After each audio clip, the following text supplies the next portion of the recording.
issue po natin ngayon ay talagang si Jason nga po ang tinuturo at sinasabing nagkakalat ng balita di umano dito nga sa kanyang mga kagrupo na si Nino at si Mark.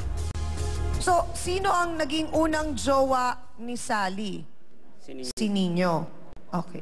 Sabi mo, Mark, ang salitang ginamit mo ay diniskartihan mo. Dumiskarte lang po ako sa kanya ng pera. Kasi po, time po na So, ang kapalit ng diskarte ay ang something? Nga po. Something. Okay.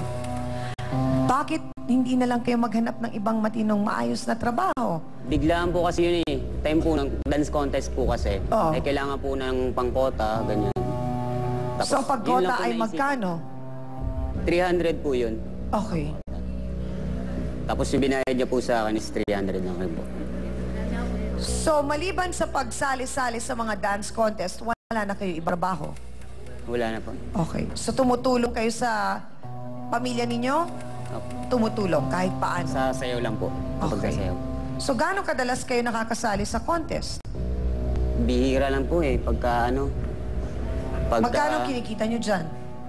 Depende po kasi sa price ng ano. Sa premyo? Sa premyo. Ilan ba kayo sa grupo nyo? 12 po kami. Naku, napakadami. So, lumalabas, tigmo magkano lang kayo? Hindi po namin hinahati. Pinopondo po namin kasi sa ano.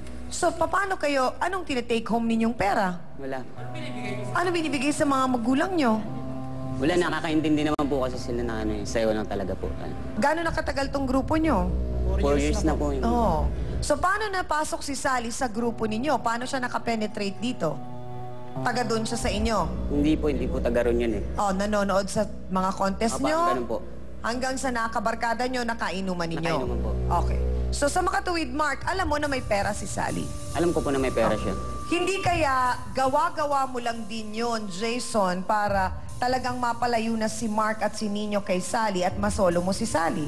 Para sa'yo lang ang diskarte? Hindi po talaga. Kasi kinento lang po talaga ni Sally sa akin eh, yung mga nangyayari. So ano nga ang motibo mo? Bakit kailangan mong sabihin sa kanila? Yun nga po, narinig ko rin sa mga grupo dati na pinag-uusapan nila ako na yung...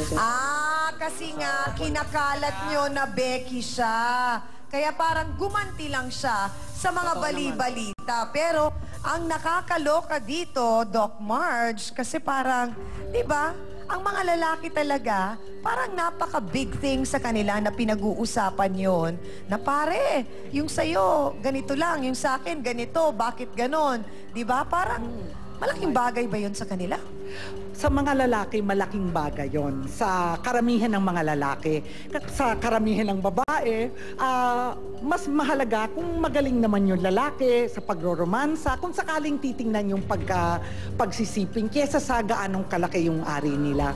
Doon sa mga bakla, hindi naman lahat, pero sa karamihan, sila rin yung mas may gustong malaki yung ari ng lalaki. Pero sa mga babae talaga, kadalasan, ang tinitingnan yung emosyon. Yun ang pinakamahalaga. Kasi yung pinakamahalaga, yung tao, tapos yung ari nga, alam nyo ho, bahagi yun ng katauhan. At hindi ito yung pinakamahalaga. Parang hindi yun yung pinaka-priority niya Yes, sa pakikipagrelasyon dun sa lalaki. Tama po yun. Maraming salamat po, Dr. Margie Holmes. Ang tanong ko ninyo, ikaw, Mark, naapektuhan ba talaga ang buhay ninyo na dahil sa chismis? Nakarating ba sa mga pamilya ninyo?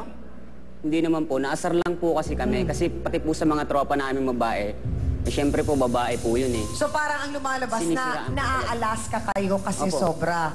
To the point na napapahiya na talaga kayo. Eh pero kung alam nyo namang hindi totoo, di sana tawanan nyo na lang. Hindi po kasi, hindi ko po alam kung anong dahilan na ito, ba't kailangan pa niya ipaggalat eh. Iniisip ko po, baka may galit mo siya sa akin.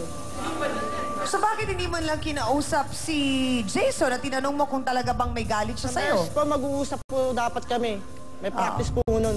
Lumapit po ako, yung mga kasama ko naman po, awat na hawa, akala magsusuntukan po kami. Kaya hindi po natuloy. Ngayon ba, may girlfriend kayo? Meron po akong girlfriend. May girlfriend ka?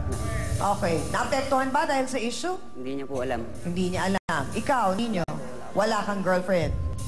Pero si Jason, may Sally. Eto na. Winner raw ang kanyang beauty dahil 3 lalaki ang kanyang nakatabi. Pero ngayon, lahat sila nga ay nagkakagulo dahil sa isang kwentong hindi naman natin alam kung talagang totoo nga. Join ka na Ditay, Bernard, Sally, Gonza. Pasok!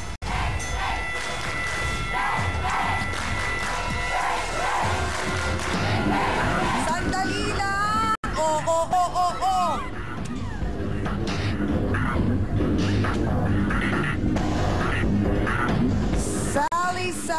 Sally. Bakit kailangan mong magkalat ng kwento? Actually, Chang Ami, hindi ko intention na ipagkalat yon. Oh. It's just between Jason at sa akin po yun. Kasi po, dalawa lang kami that time nag-usap noon, Chang Ami. So parang ang sinasabi mo, Sally, ay nagtiwala ka kay Jason na isa yung sikreto bilang kayong dalawa magjowa. Opo. Bedroom talks yon between the two of you lang. After ng lovemaking namin dalawa, parang siya yung nag-initiate na ganito, ganyan. Sino mas magaling, best? Sabi ko, syempre ikaw. Pagkatapos, sino mas malaki? Sabi ko, ikaw. Kasi yung kay ninyo, maliit. Pero it's just, Kaya pala, tuwan-tuwa ka. no. Sabik ka nga eh. Sa amin lang yung dalawang usapan na yon. Diretsa ang tanong, Sally, parang lumalabas. You're making tuhog them. Are you nagba-barbecue? No. Huh? No? You're making tuhog him and him. Like that. Kasalanan ko ba yung magkagusto sila sa akin? Alam mo ako, pera lang nagustuhan namin sa'yo. Kalurky! Sally! Hindi ko kinakaya. Pero Sally, bago kita tinawag, tinanong ko si Mark kung bakit naging kayo. Ang sabi niya, diniskartehan ka lang niya. Bago rin kita tinawag, tinanong ko si Jason kung mahal ka niya. Ang sabi niya, pera lang ang habol niya sa'yo at hindi ka niya mahal. Accept ko na po yun. Ganun naman talaga pag Becky ka. If you have money, then go. Makakakuha ka. But pag wala, then sorry.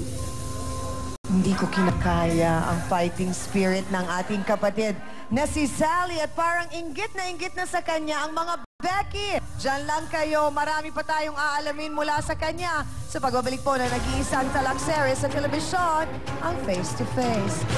Go! Saan mo ba kinukuha ang pera mo? Ano bang hanap buhay mo? I'm a call center agent po. Oh,